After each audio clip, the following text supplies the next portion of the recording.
So, by the time the client reviewed our tender submission, we had already prepared the priced bill and factored in all necessary costs, right?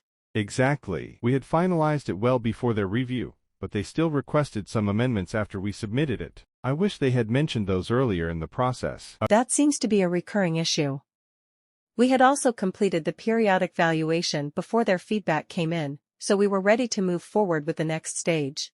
Agreed. But we hadn't included the prime cost sum for the electrical fittings at first, and they noticed that right away. Thankfully, we corrected that before the deadline. Had you already contacted the nominated subcontractor for the electrical work? Yes, I had. We had nominated the subcontractor a week prior to their review. However, we hadn't finalized the nominated supplier for the materials at that point. They wanted quotes from a few suppliers before making the decision. That's understandable. We had already submitted quotes for the mechanical systems, but I remember that the client specifically asked us to quote a price for the high-end materials after they changed their requirements. Exactly, and that adjustment came right after we had included the provisional sum in the tender documents. So, we had to revise everything again to make sure both the provisional sum and contingency items were clearly outlined this time. Yes, and last time, the contingency item had caused some confusion because we hadn't provided enough details. Luckily, we've addressed that this time. The client had also asked about the site diary, right? Had you updated it before the site meeting?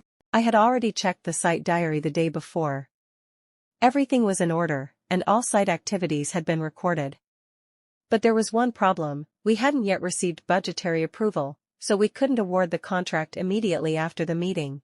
Ah, I remember now. The client had delayed the approval because they were still reviewing the amenities we proposed. Once we receive the budgetary approval, we'll be able to proceed. I just hope there are no further delays. Me too.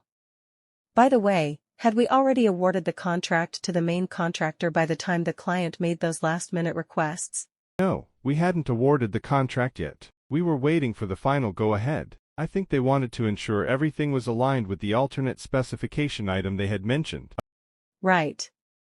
I also spoke to the client about that. It turned out they had been reviewing alternate specification items long before they had even told us, so it came as a surprise when they made additional changes.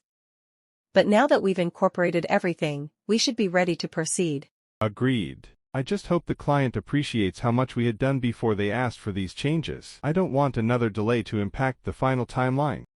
Yes, we had already revised the entire tender document twice, before their final review. Let's hope everything is settled now, and we can move forward smoothly.